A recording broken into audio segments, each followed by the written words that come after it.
Welcome everyone to the debut episode of The Literary Machine. I'm your host, K.O. Lynn, and using this podcast I intend to explore the art of storytelling, using stories from various mediums, TV shows, movies, books, and video games. The goal is to learn about the various elements that can make a story and also potentially break it. Today, I will be talking about Netflix's new live-action version of Avatar: The Last Airbender, and comparing it to the Nickelodeon version. As they say, there is no movie in Ba Sing Se. Similarly, for those who haven't watched the Netflix version and are interested in watching it without a critical lens, there are no spoilers in Ba Sing Se. You've been warned. To start, I would like to summarize at least the first season of the cartoon. The cartoon starts with two of our main characters, Sokka and Katara, out on a fishing expedition when they get caught in a current and their boat is destroyed. A shouting match begins and Katara inadvertently uses her water-bending powers to release a young boy and his flying bison, frozen in an iceberg. The disturbance attracts the attention of Zuko, the Prince of the Fire Nation, who has been given the arduous task of finding the Avatar and capturing him to ensure Fire Nation victory, though Zuko sees it as a means of restoring his respect and honor in the eyes of his father. The Avatar is a member of the Air Nomads, and it's quickly discovered that he is indeed the Last Airbender, because the Fire Nation carried out a genocide against the entire race, trying to kill the Avatar in the next part of the cycle. Aang tries to be a carefree lad and doesn't seem to understand the seriousness of the situation he's found himself in 100 years later, even after Zuko gets a hold of him for the first time. However, in Zuko's pursuit, he burns down Kyoshi Island Village and finally seems to enlighten Aang to the fact that having fun really needs to drop on his list of priorities. He, Sokka, and Katara start traveling northward, crossing the Earth Kingdom continent to head toward the north in search of a waterbending master. The knowledge that the Avatar has returned quickly spreads, and Zuko finds himself pitted against Commander Zhao, a ruthless and distasteful fella who bears all of his resources toward capturing the Avatar. Season 1 culminates in an epic battle at the Northern Water Tribe's city. Zhao kills the Moon Spirit to end all waterbending. Zuko's uncle Iroh commits treason and tries to kill Zhao and his soldiers for such a grievous offense. Aang joins with the Ocean Spirit to crush the Fire Nation fleet. Zuko has a last battle with Zhao, which ends with the Ocean Spirit taking Zhao for a fate that's arguably worse than death. There's a lot that happens in between. The cartoon was blessed with 20 half-hour episodes. Katara tries to level up her waterbending, Aang has to settle the forest spirit Heibai, Sokka learns the Kyoshi warrior way of fighting, the previous Avatar Roku gives Aang information about Sozin's comet, they meet Bumi, the king of Omashu who plays silly games, and finally Aang has to confront the spirit known as Ko the Face Stealer. It's a ride. Before I launch into the compare and contrast with the Netflix series, I want to give a little bit of background about my own experience with the franchise and bring my own inherent biases to light. First, I didn't watch Atla until Netflix got a hold of the original cartoon. Now, I'm not an adult who decries cartoons for being childish. I love Disney movies, Pixar movies, and basically any other kind of animation. The medium matters less to me than the story, but I do love me some style. Coraline, Arcane, Spider-Man, Into the Spider-Verse, and Atla have such unique styles, and I love them for their pizzazz. So not seeing Atla was more about me just being the wrong demographic when it was initially released, and because I was largely a Cartoon Network fan at the time.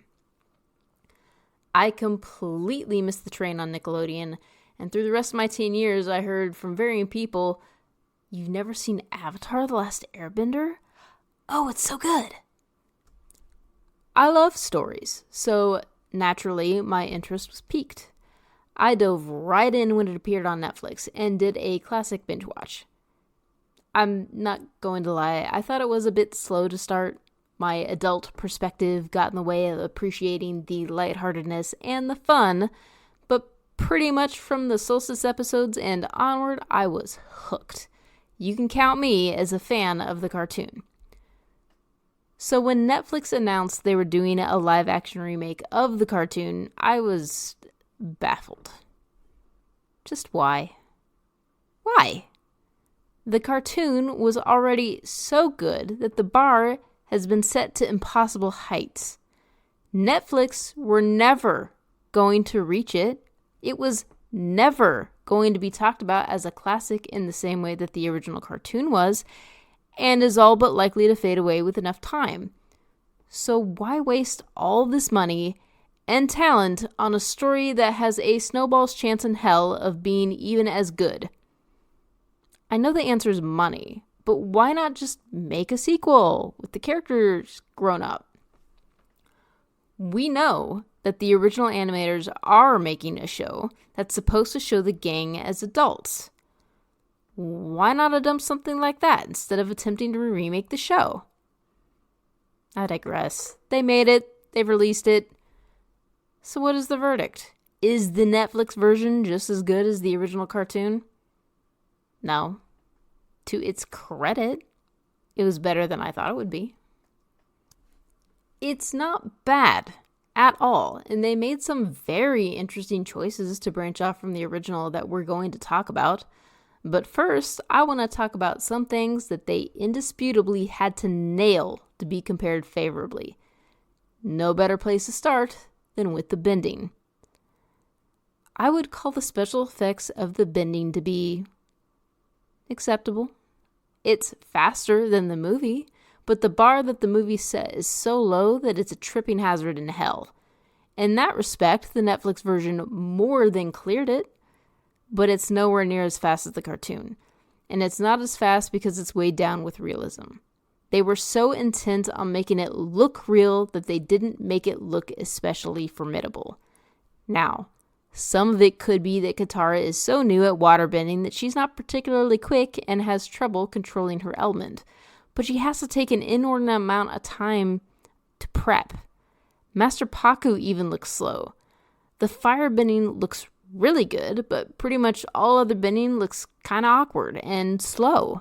Maybe it's just Aang's style for the Netflix version, but the Airbender style strikes me as very flashy, which kind of runs counter to the culture of the air nomads. It feels like Aang has to put in extra effort to get his wind effects to do what he wants. This is one of the aspects where the cartoon medium will remain superior. Realism is trapped by realistic physics. They gotta worry about the safety of the stunt people, the animation, and the set. The cartoon has no such limits, so the cartoon has the ability to be faster and far more inventive with the bending moves than the show can ever be. That's just the way it is. No amount of pretty special effects is going to outdo the cartoon's handling of the fighting styles, which is probably why it was pitched as a cartoon in the first place. Not because it's aimed for kids, but because it'd be the cheapest way to achieve the quality that they wanted. Next, I would like to talk about the animals. I am a huge fantasy fan, and one of the big reasons to read fantasy is to be transported into another world. I love world building, and I was completely charmed by Atla's propensity to mash up the oddest animals. One of the things that I was actually looking forward to with realism was their take on the animals. The quality of the animal models is high. Momo is absolutely adorable. Very cute. The ostrich horse looks pretty darn good. I'm personally a bit mixed on Appa. He looks good in that he appears to be true to his design, but I didn't particularly like Appa. I'm not entirely sure what bothers me so much about him, but it may have something to do with Uncanny Valley. He just doesn't look real. Momo is very similar to our lemurs and was thus believable. The ostrich horses naturally take after ostriches, emus, and moas, but flying bisons don't look like anything from the real world, and I think I just had a hard time buying into Appa in particular. it might be that because he looks like a cartoon brought to life, and that's frankly jarring. I have seen plenty of people say they like Netflix's Appa, so this one is particularly subjective. Another aspect that might play into my not particularly liking Appa is the lighting. I may as well talk about it here. In the last 20 years or so, Hollywood has taken realism to mean dark and grimy. Atla is a bright and vivid cartoon. Some of that vividness is still there in the clothing, but the lighting is darker. And because of this, most of the times that we see Appa, you can barely see his eyes. It makes him look weird. Wan Shi-tong has already made a cameo in the Netflix version, so it makes me wonder if we're going to see him in the second season. Assuming there is a second season. Probably best to not get ahead of ourselves. Wan Shi-tong was stunning, and I did appreciate his brief cameo. Ko the Face Stealer got an enlarged role for the show, which I'm happy to touch on in the story section, because it was honestly one of the better parts of the Netflix version. Now, he was very creepy in the cartoon, and it was one of the more intense scenes in the original. He's even more terrifying in the Netflix version. He's a millipede-like creature who changes faces, so they amped up his sliminess. Whew. Nala the Shirshu looked pretty good too. Frankly, also terrifying with the star-nosed mole face. That said, I was very disappointed at how few animal mashups we got to see. When the cast went to Kyoshi Island, I was raring to see the elephant koi and the unagi. They don't even get mentioned. We see no hint of them at all. While the elephant koi and the unagi are not important story elements, they are important world-building elements. Half the fun of a story taking place in a fantasy world is seeing the actual fantastical elements. So, in my opinion, story isn't so important that it needs to be the focus 100% of the time. World building is the foundational pillar of a good story, so I wish the show had carved out more time for these kinds of elements. They probably could have if they'd allowed for more than 8 freaking episodes.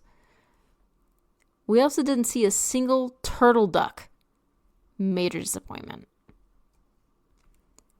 I will sing the praises of the environmental design. This was going to be an incredibly tall order. If the audience can't buy into the setting, then they can't buy into the story. It just doesn't work. Despite all of realism's pitfalls, of which there are many, the sets and cities in Atla were phenomenal. Omashu, in particular, was stellar. I loved how they did the mail system. It wasn't exactly like the cartoon, but it was adapted wonderfully for a realistic style. The Southern Air Temple was beautiful. Given that Wolf Cove, Katara and Sokka's home, was pretty small, and it was even smaller in the cartoon, it looks great. The Fire Nation capital suffers a little bit simply because they light it very dark, like it's Gotham City from Christopher Nolan's Batman series. You never really get all that good of a look at it because naturally it's the home of the bad guys, so it would look out of sorts to be anything but dark and dingy. Kyoshi Island is also beautiful. Really, all the environments look amazing. Some might argue that the spirit world appears diminished, but that might be because the part of the spirit world they focus on is quite small. Initially, the spirit world is a sort of leeched forest with an annoying blur filter on.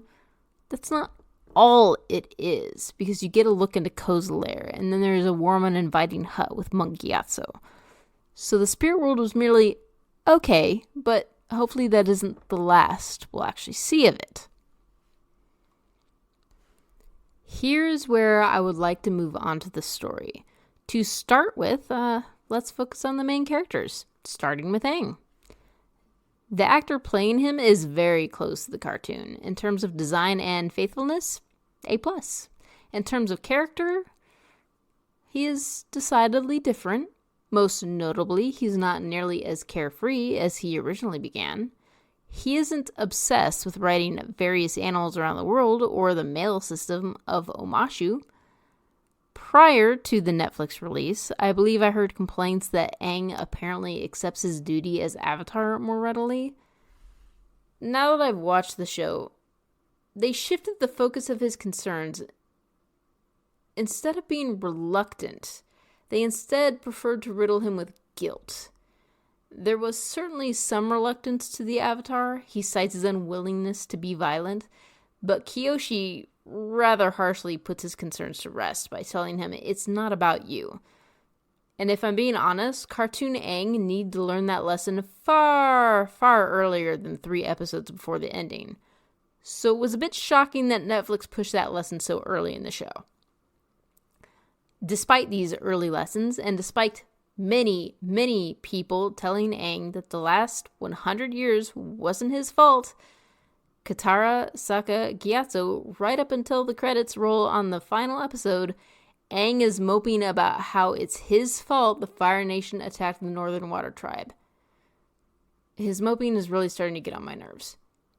Aang really isn't that different from his cartoon counterpart, but I think most people will enjoy his carefreeness a lot more than the moping.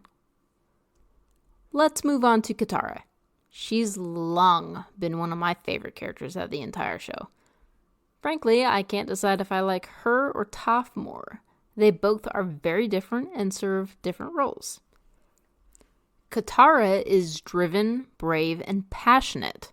Her character arc is that she eventually becomes a capable warrior when she finally gets appropriate waterbender training. Though she is kind, she is not one to be crossed. I can relate to the time she blows up in frustration. Katara is absolutely a main character far more than she is a minor one. At least in the cartoon. The Netflix Katara is also driven, brave, and kind, but she's not really that passionate. Her getting emotional and screaming at Sokka near Aang's iceberg and inadvertently waterbending is what ultimately frees Aang from the iceberg. In Netflix show, Katara and Sokka don't have a fight.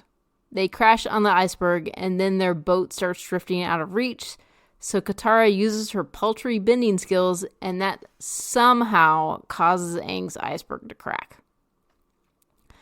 This lack of a temper is not isolated to Katara. This is one aspect of the show that actually affects all of the characters to one degree or another. All of the characters are so mild.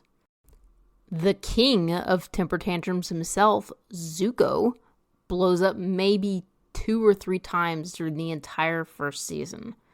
Katara and Sokka bicker as any normal siblings do, but they never really reach the levels of emotion that the cartoon reached. Everyone is a bit too even-keeled. It makes all the characters on the Netflix version a bit flat, and it's probably one of the more egregious flaws that really prevents me from liking the show as much as the original. I've already expressed my frustrations as to why Netflix thought it was appropriate to adopt the original cartoon into a live-action version, but I was willing to be open-minded. In fact, I was really hoping that they would do things quite a bit differently. And they do, starting around episode 3 or so. One of the things that bothered me about the original cartoon is how quickly Katara leveled up her bending skills. I mean, it stands to reason that she'd get better with practice. I had no problem with any of her progress right up until Master Pakku made her a master waterbender with, a month of training? That's more ridiculous than Aang's feat of mastering all of the elements in 8 months. At least Aang actually is a prodigy and carries the skills and talents of all of the previous avatars to some extent. I really wish there had been more focus on the length of Katara's bending training. But fine, we'll relegate that to a nitpick. At any rate, it was something that the Netflix show could have done better than the original cartoon. And they somehow did worse.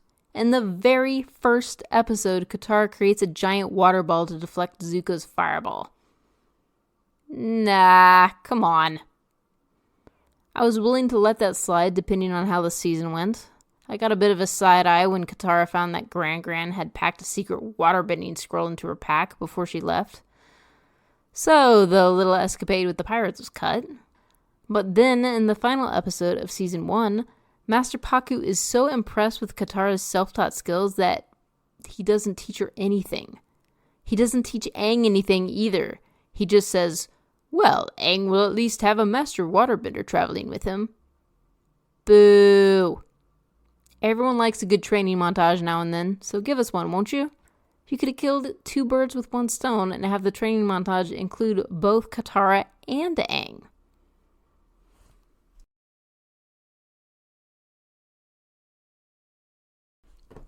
To round out the gang, we have Sokka.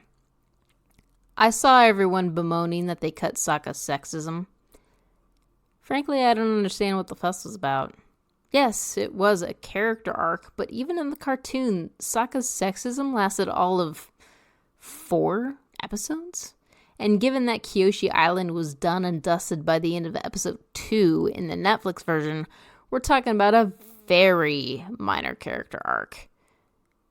It raised some valid questions, though. What part of Sokka's character were they going to focus on? Let's be real here. Even though Sokka was a part of Team Avatar since the very first episode in the cartoon, he is largely a minor character. The show even acknowledges this by giving him a token episode in Season 3 so he can get trained by Master Piandao, because he's, by comparison, a pretty neglected character. Even when he did get the focus, it was only ever briefly. Netflix had an opportunity to give Sokka's character greater focus.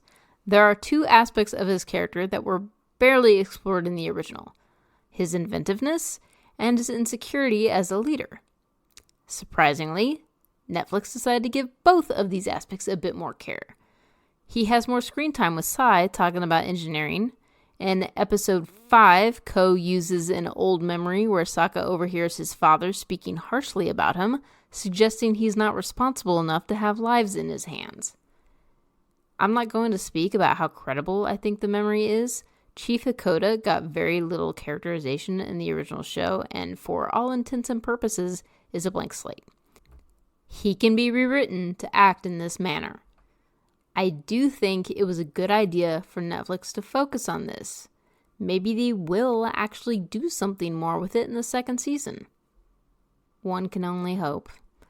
Much like all of the characters, Sokka has been made far more mild in nearly all aspects. He has a couple of funny lines. However, there is a very delicate balance between funny and annoying, and there were definitely times when he crossed the line to the more annoying side. I'll be honest though, Sokka isn't really one of my favorite characters. I'm pretty neutral about him. Now, Zuko and Iroh. These 2 are my favorite characters in the whole original show. Their story was the best. I'm a sucker for a redemption arc, and Uncle Iroh is everyone's favorite father figure. What's not to love about these 2?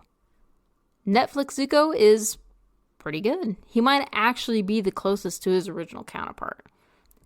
As I said previously, he's much milder. His temper tantrums have been very minimized. If there's one thing I don't like about the Netflix version of him, it's that they changed the motivation for him finding the Avatar. In the original cartoon, if you made a shot game for every time Zuko said the word honor, you'd have alcohol poisoning by the end of episode 1. In the Netflix version, I don't think he says the word honor even once. No, it's been changed to my rightful place as the crown prince, which really rubs me the wrong way. Restoring his honor also restored his place as the rightful prince, but it's about the framing. When his motivation is honor, it's about earning respect in the eyes of his father and proving himself worthy to his own countrymen. To say, my rightful place as the crown prince, is to suggest a power-hungry attitude, which is not what Zuko is about at all. It's Azula who wants power, not Zuko.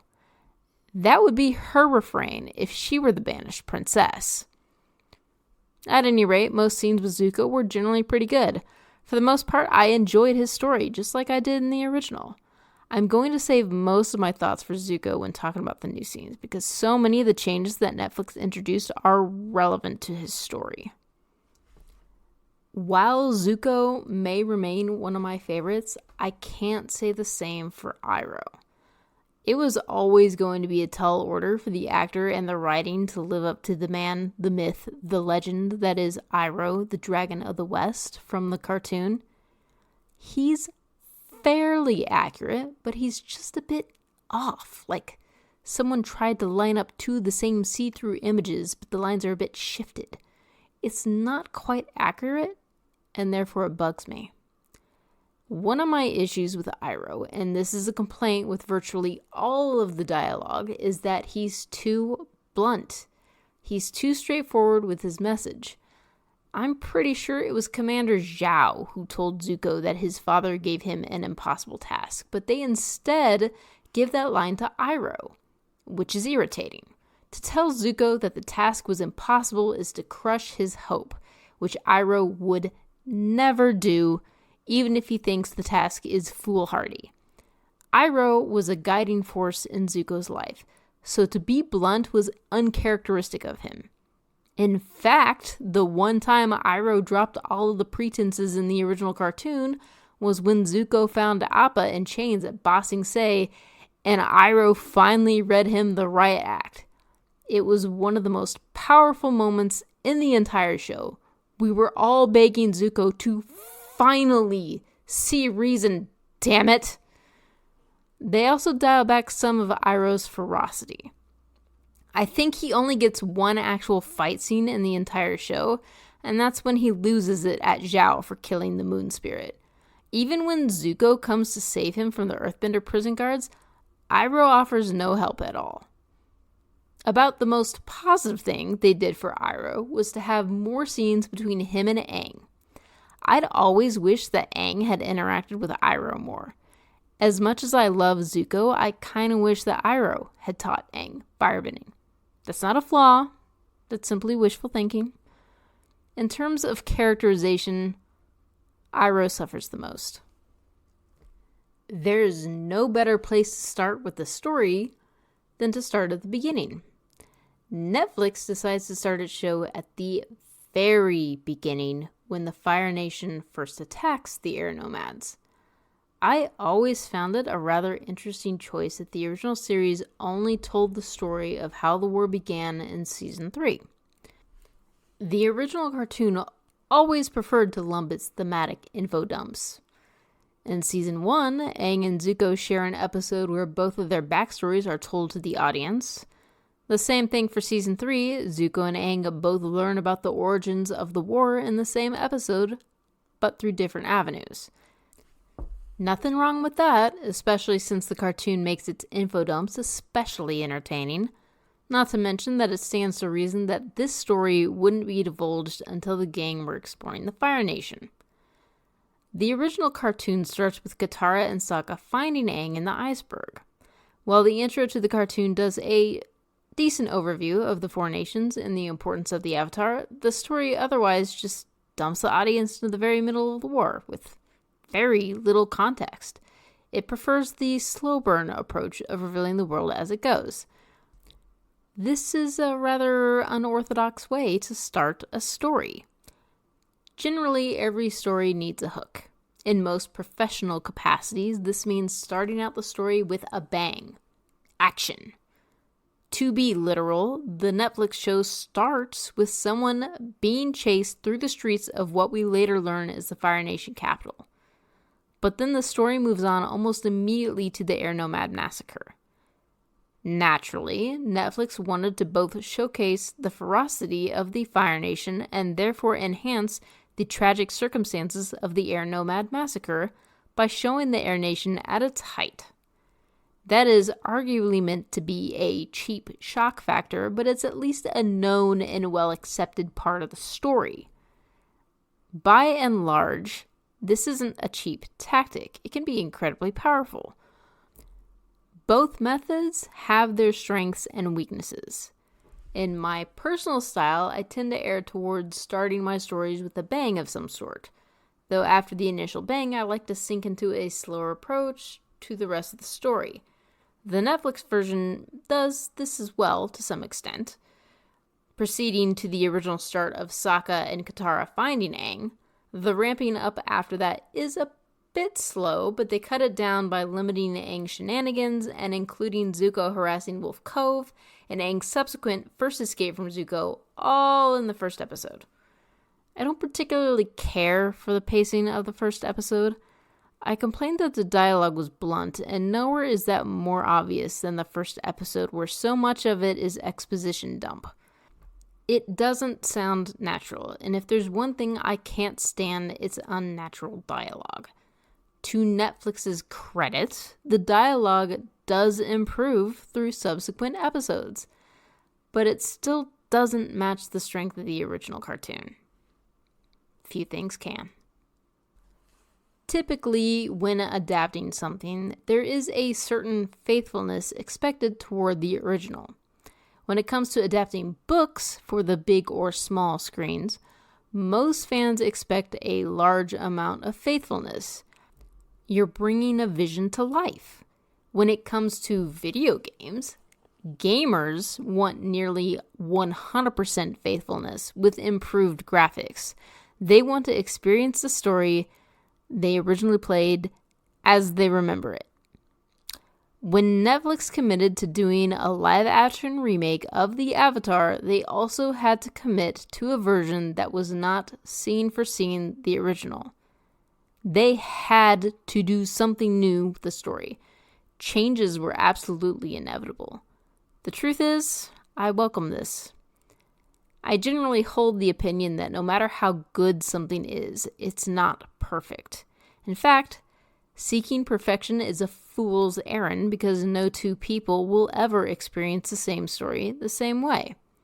As good as the original cartoon is, it does have flaws, and it also chose to focus on certain aspects of the story which, by natural consequences, left other aspects of the story by the wayside. I was startled when Netflix showed Ozai's face in episode 1. The original cartoon was so careful to keep him shrouded in mystery all the way up until season 3. He was always cast in shadow and only his voice was known. Keeping the main villain shrouded and unknowable is a clever way to heighten his ferocity while at the same time drawing curiosity. By doing this, however, you do limit the character. That's not a flaw of storytelling, it's just a choice. Not every character has to have nuance. In fact, I generally prefer villains in stories to remain ferocious because it usually means the final clash between the hero and the villain will be all the more epic. However, there are times when the villains being morally gray can expand the story in intriguing ways. Game of Thrones is the obvious example for this. It took a few characters that were absolutely wretched and horrible in the beginning and made you cheer for them by the end. A shame season 8 was canceled. One could arguably criticize the original Atla for having flat villains. This still worked for the story because the story showed off both Fire Nation soldiers and Allied soldiers having both good and bad sides to them. But Zhao was basically pure evil. Azula was almost pure evil. I know people like Azula, but if Uncle Iroh says you're a lost cause, then you are a lost cause. I hated how horrible she was to Zuko and thus hated her. Ozai is also, of course, a single-note evil bad guy. Netflix decided that its larger changes in the story would pertain to the Fire Nation. They give a peek behind the curtain in just the first season and rounded out quite a bit more of Azula's character. She's just as ruthless and merciless as she was in the cartoon, but we now have a better insight into Ozai's machinations and just how he was able to pit her against Zuko, even when Zuko was 3 years banished. Ozai doesn't let Azula forget that Zuko is the one who found the Avatar. The changes to Zhao were pretty interesting. In the original, I got the impression that Zhao was very much a highly respected and ruthless commander.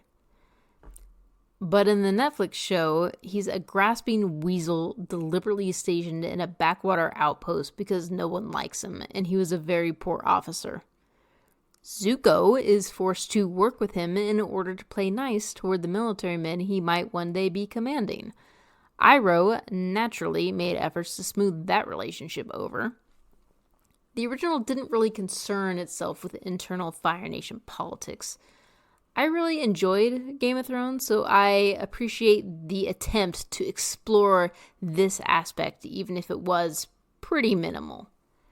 However, we once more see Zuko's wits, resourcefulness, and drive as he outmaneuvers Zhao and does much of his own dirty work.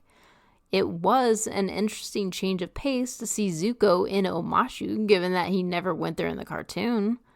On that note, Iroh never really sacrificed himself for Zuko, and in Omashu, he spares Zuko a lot of trouble by turning the heat onto him. While I'm particularly iffy about Iroh's dialogue, I like what Netflix did in their relationship. Relationships are all about giving and taking. Zuko generally just takes, and takes some more. Iroh has no problem giving, and giving some more. But in the Netflix version, Zuko gave a little. In the funeral scene for Lu Ten, Zuko sat next to his uncle and gave him comfort by simply being present. In a family so bent on protocol and a Fire Nation so strict about rules, it seems that Zuko threw protocol out the window to help his uncle. I did really like those scenes between Zuko and Iroh.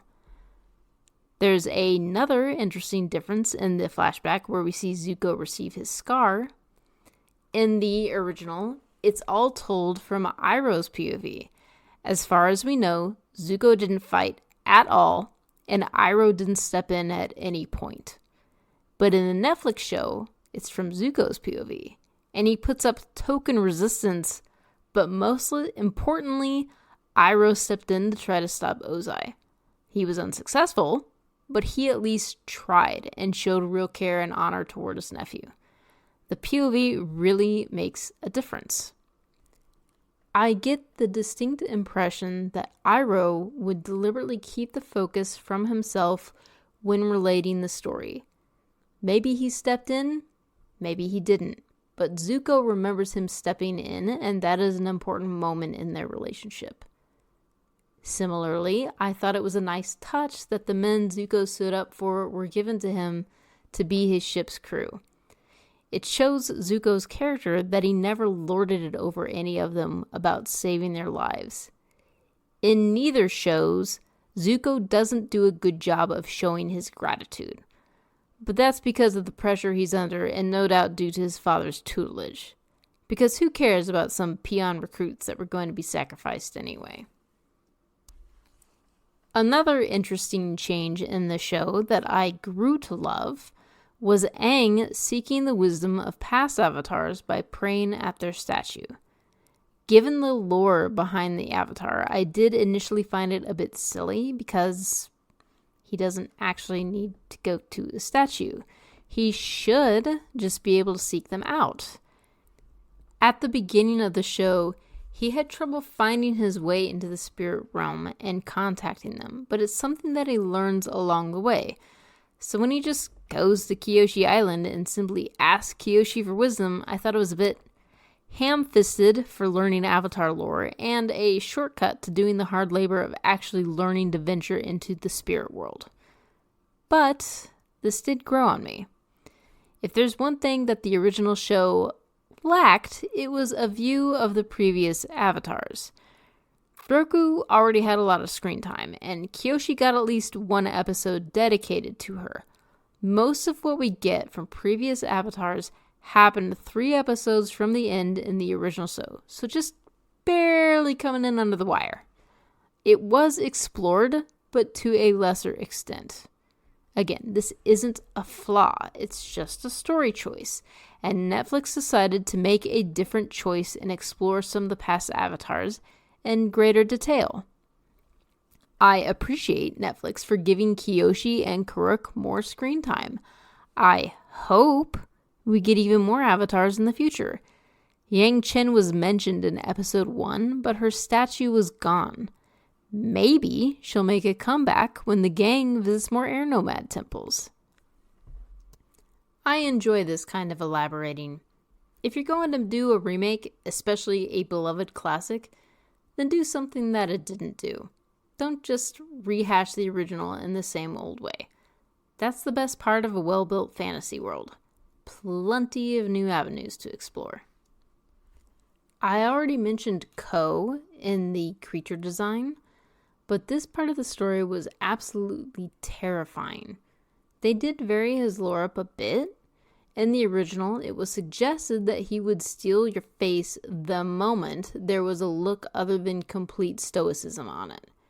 When he snuck up on Sokka and Katara, I was legit worried their faces had already been stolen. Instead, they turned him into a stalking predator who crafts fantasies and uses the worst fears of his prey against them. So it gave us great insight into Sokka's character. A lesser extent into Katara's, simply because Katara's trauma from the death of her mother was already pretty well explored in the original show.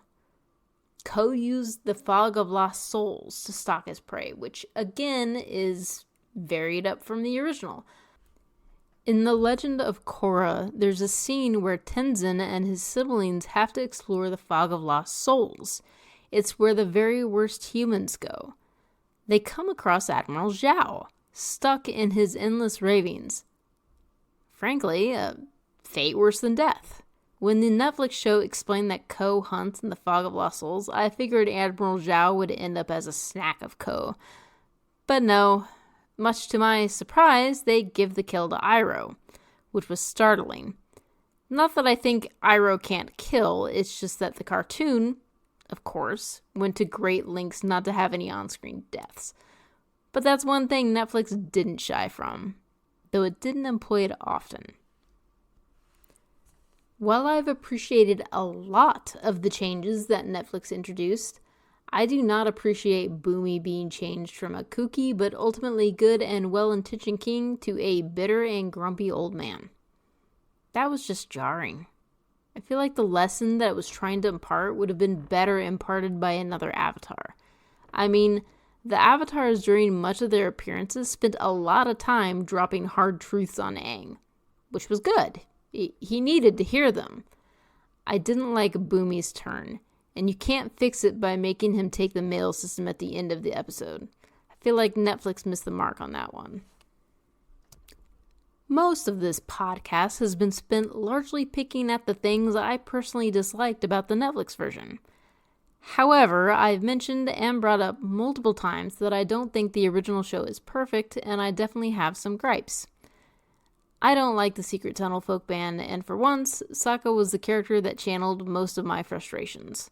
This was a great but welcome surprise when Netflix is just like, the Secret Tunnel band for a lore drop, and now they're gone. Bye! Thanks, Netflix. I wasn't looking forward to their appearance, so I appreciate you being swift about it. There is one trope the original writers of Avatar did that is a pet peeve of mine, and I'm a little curious as to why they did it. The error? An unreasonable deadline. There are a lot of mediums that do this. Movies, TV shows, and most notably, video games. Video games at least are forced to implement it realistically, even if I hate being on a timer. At least the timer is real. I don't like it when movies give an unreasonable deadline and then don't even follow up on it. A good example of this is in the Aliens movie when Ripley is going down into the alien queen's lair to get back Newt and the facility is about to explode.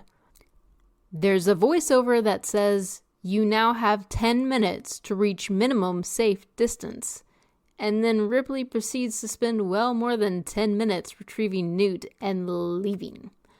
They deliberately drop the voiceover telling the time when Ripley gets off the elevator because when they initially wanted you anxious about the timer, they don't want you focusing more on the timer than on Ripley. Well, movie, if you didn't want us to focus on the timer, then why give an unreasonable time? Chernobyl implemented this plot point brilliantly in episode 4, The Happiness of All Mankind. There's a scene where workers have to go out on a roof and clear it. They have 120 seconds before they're called back because the level of radiation is so deadly that any longer than that would cut their lifespan in half. In this scene where the worker goes out on the roof, it's literally a single cut that is 120 seconds long.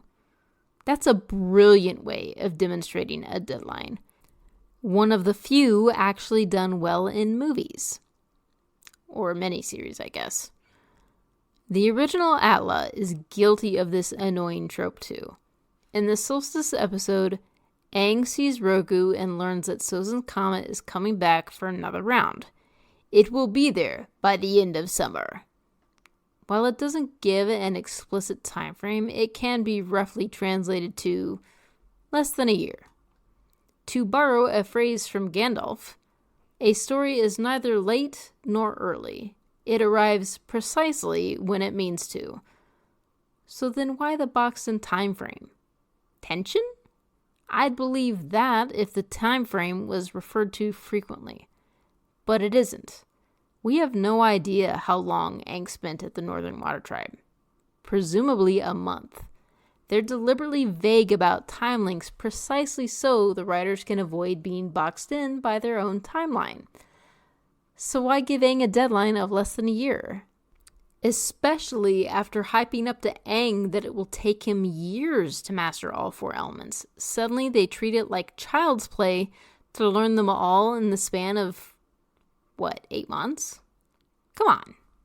Deliberately creating pitfalls for yourself in your own story is silly. It always boggles my mind when writers do this themselves. Why? There are a few more things that I could mention about the original Atla. However, given we're talking almost exclusively about Season 1, I feel like those points are best saved for a podcast episode about the Netflix version, Season 2 or Season 3, assuming we get there.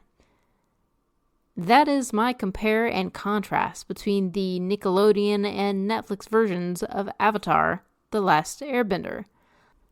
I can't say that the Netflix version lived up to the hype, but it at least took chances and made some interesting decisions with the Season 1 story.